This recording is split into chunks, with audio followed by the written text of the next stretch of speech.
What's up, guys? Welcome back to our YouTube channel. My name is John. And I'm Kathy. And together we are the Journey with the Anesthesis. So if you're new to our channel, we are a small family vloggers from Bacolod City.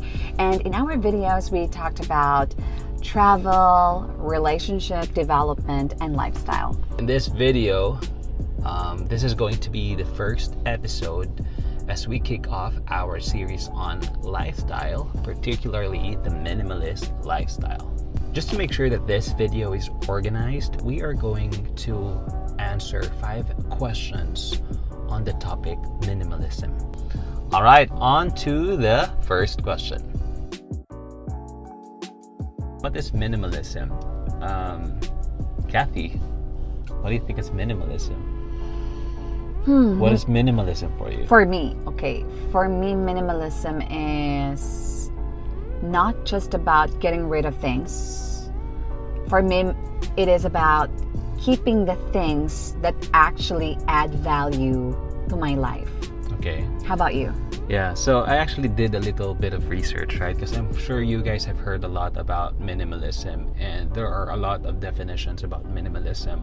But in this video specifically, we want to dive in and what we want to share with you, the minimalism that we practice as a family, right? So if you're going to Google minimalism, it says in visual arts, music, and other media, minimalism is an art movement that began in post-World War II Western art, most strongly with American visual arts in the 1960s and early 1970s. I think this definition pertains really more on aesthetic, right? More on the art side of things. But the minimalism lifestyle, or the minimalist lifestyle that we are referring to, pertains to living with less, right? And it can mean a lot: less stress, less burden, less distractions, less noise, less stuff, and that is to make way to more important stuff, right? Or more important things that truly matter and truly give value to your life, or add value to your life, as what you mentioned earlier. So, why did we decide to have a minimalist lifestyle? Why, John? Well, I want to start by reminiscing. No, so when I was a kid, I came from a poor family, right? And I grew up where I witnessed my mom and dad hoarding a lot of stuff. And that's because I think they have the mentality that they want to keep on things because they might be able to use it in the future, or that because they have a fear of losing this stuff, right? And what happens is they keep on doing that till such time that it's piling up and they're hoarding a lot of stuff.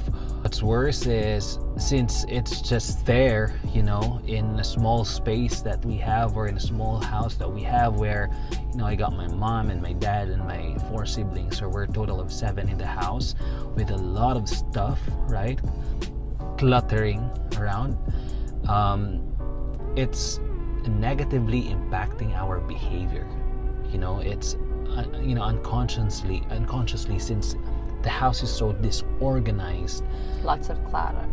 Lots of clutter. It prevents us from having a clear mentality as well, or a clear mind to think soundly. And so, witnessing that, I told myself that that's something that I don't want to live with, or that's a lifestyle I definitely don't want to have when I have my own family already, right? When I started working and I started earning, I decided to really be wise on how I spend money, right? Instead of just buying a lot of stuff, because again, I don't want to be that situation again, where I'm just basically hoarding a lot of stuff and it's not even adding value to me. It's not even necessary to me, right? And I don't want to fall in that trap where, especially right now, where everything is accessible, right? Anything that you want to buy is on your fingertips. Yeah, so just order it online. You can order everything online. I don't want to fall in that trap where you know, we are dragged into the consumer-driven society, consumer-driven generation. And so when I started seeing this minimalist lifestyle or minimalism on YouTube, it's something that would address my desire of not being in that consumer-driven or hoarding kind of lifestyles. And yeah, I agree with that. I remember my mom keeping a lot of plates in our autocan plastic. And how often are we really using everything, right? If you're a Filipino, you can relate to this. And how often do we really have visitors for them to be used? So who inspired us to be a minimalist? Now, John mentioned it earlier that he got inspired from this YouTube video. And of course, since we are already in this kind of lifestyle, of course, we have to continuously, you know, educate ourselves. And my personal favorite is Sarah Therese. She is also a YouTuber. I think she already has like 1 million followers on YouTube. And what I like about her is that her minimalism lifestyle is more of a family kind. As they say, minimalist is like ice cream. It has different flavors. So yeah, mine is Sarah Therese. How about you? I'd say a lot or a handful, really. But really, I get super inspired when I watched this documentary called Minimalism on Netflix. And I was surprised that the two main persons there were the ones I was following in a way already on YouTube, right? That's Ryan Nicodemus and Joshua Milburn, I think was his last name. Sorry, I'm butchering your last name. But yeah, that's Joshua and Ryan Nicodemus. If you haven't seen it yet, it's on Netflix. If you are into minimalism, you need to watch it. Yeah. And later on, after I watched that, I bumped into this guy as well on YouTube. His name is Machiavella, and you know, he's super smart as well, right? Super well articulate, and you know, super knowledgeable about minimalism. And I was surprised when I watched the Minimalism on Netflix again. He was the director of that documentary. But yeah, those are those three guys that I'd say that who really inspired me, and I highly recommend them, guys. If you are into it, go watch Netflix or YouTube. Yeah, go watch their channels. channels. And check them out. Yeah. So where are we at with our journey? Well, I want to start by saying that living the minimalist lifestyle is not a one-size-fits-all, right? It doesn't have any defined recipe that you need to follow for you to be considered as a minimalist. You know, being a minimalist cannot be measured by, you know, you just need to have this number of plates or this number of shirt. You know, it doesn't mean that you need to have only black shirt or anything like that. It's not a one size fits all. For as long as you are consistently, right, or deliberately exerting effort to live with less and live with just what's important to you, it adds value to you. Exactly. That's, you are on your journey or in your road to living a minimalist lifestyle. So, and the reason why I find the need of explaining that is because I feel like it's something that you will never ever arrive at, right? Yeah, it's not a destination. It's always going to be a journey. And where we're at so far with that is I know, because when we were not yet married, we already have an idea about the minimalism, but we haven't been living the minimalist lifestyle, right? I think it was when we got married and when we started living in one house, when we started to try and really apply and practice it bit right? by bit. So we bought a house that's enough for us. That's just enough for us. That's just have enough space for us. You know, we call it tiny house. It only has one living room, one kitchen, one bathroom, one room, one bedroom, right? One bedroom. And before we moved in, we talked and we promised that, trying to practice the minimalist lifestyle, we will only buy what's necessary. So we bought just one sofa. We bought 4 plates. 4 plates. So we're just allowing 2 visitors the most. Right. 4 pairs of forks and spoons. Right. 4 glasses. Right. Yeah. 2 pillows. 2 pillows. No. Yeah. Oh, yeah. 2 pillows. We started with 2 pillows. And one blanket, right? 1 bed sheet. Basically just enough, right? Nothing excessive. Most of the stuff that we have at home right now are the stuff that, if not gifted to us during, Christmas or our wedding, or New Year, it was gifted during our wedding, right? And even some of those stuff, we let go of it because, although we hold dearly and we are very sentimental, with the people that's giving it to us, we appreciate it. We think that there are other people who can use it and need it even more. So that's where we're at so far. In terms of decluttering our wardrobe, though, our what's the right term for that? Closet.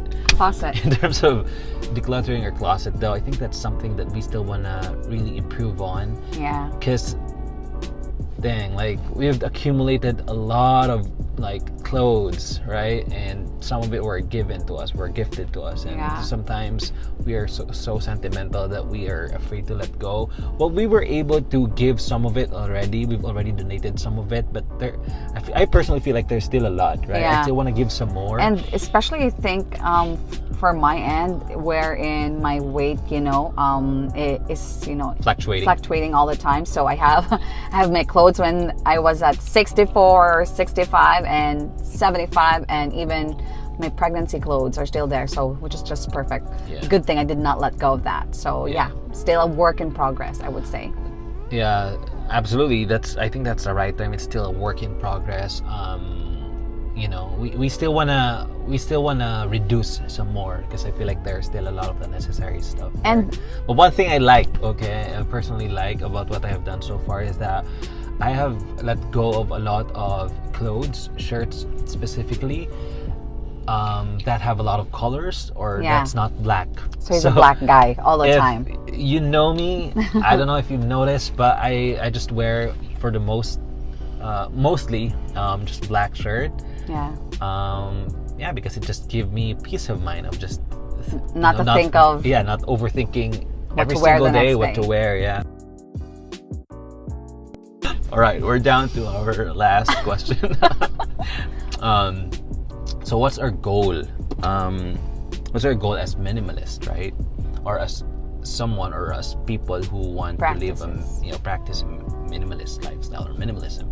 So we actually have 3, right? So first is with having less, right? With only focusing on what's necessary, we wanna accomplish a financial freedom, right? As you know, like I mentioned earlier, we are in a consumer-driven generation already, where we feel like we need a lot of things, right? The advertisement or companies or corporations are doing so well with making their advertisement feel like you need this. Marketing strategy. Yeah, they market stuff where, they would make you feel that, you really need it. And if you will not buy it, you're left behind. Yeah, you're so missing out. Right? And so, by consciously practicing the minimalist lifestyle, it's our way of disciplining ourselves to just really buy what's necessary, right? To save our money to a more important stuff.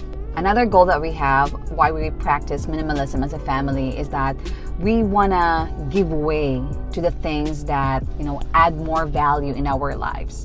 So say, for example, more time to play with your kids, more time to be with your friends, instead of, going out to do shopping or be more trendy with what's going on social media. So minimalism really is not just about material things, right? It's also about, your lifestyle holistically. Right, so it doesn't only pertain to reducing the amount of material stuff that you collect, right, or the material stuff that you let in your house, but it's as well pertain to where do you allocate your time and your attention. Are you using it with the things that truly matter to you? I've heard a lot of stories where like people are so into a lot of extracurricular activities, only to find out that their families feel like they're not there anymore, right? So what's more important, like the families or the extracurricular activity? To your point earlier, practicing minimalist lifestyle allows us to have more time with our baby girl, right? Practicing the minimalist lifestyle allows us to have more time with each other, right? More time with our closest friends, more time with our parents. So yeah, that's another thing that we consider as a goal while we practice the minimalist lifestyle. And lastly, of course, we want to inspire people. We hope to inspire people just the way how we were inspired by those people that we mentioned earlier, who practice minimalism. We understand that there's a lot more to learn, right, in this journey. But I feel like right now, particularly in our community, right here in Bacolod or in Negros Occidental, you don't hear a lot of people really advocating minimalist lifestyle, right? And I'm a little bit concerned, considering that we're challenged with the pandemic and everything that's going on. People are losing their job, but I feel like there are still a lot of people who are easily swayed with the consumer-driven lifestyle, that they are not disciplined enough, and they don't know where to use their time, their money, and their attention, right, properly, right? Hopefully with us putting it out there through this video, we get to inspire more people and raise awareness that hey, there's this kind of lifestyle, and this lifestyle can really help you, right, make a change and be more happy, be more affectionate to your loved ones, be more intentional, right? You don't have to always keep up with the Jonases. You don't have to always impress people with your new iPhone or with what's on trend right now, because really there's this type of lifestyle that's going to teach you on how to just be contented on what you have, be more happy or be happier and be more intentional. All right, I guess that's pretty much it for today. Yeah. I know there's a lot more to talk about, and we want to share a lot more to you guys, especially that like I mentioned, that there's more to it than what was already decluttering covered, right? or getting rid of stuff. Exactly. So if you enjoyed this video, and if you are into the minimalism lifestyle, or maybe if you're not yet, right, comment down below what you think, right, and let us know what other stuff in terms of minimalism you'd like us to cover in our next video. That's it, guys. This has been John. This is Kathy. And together we are the Journey with the Anises. See you next Sunday. Bye.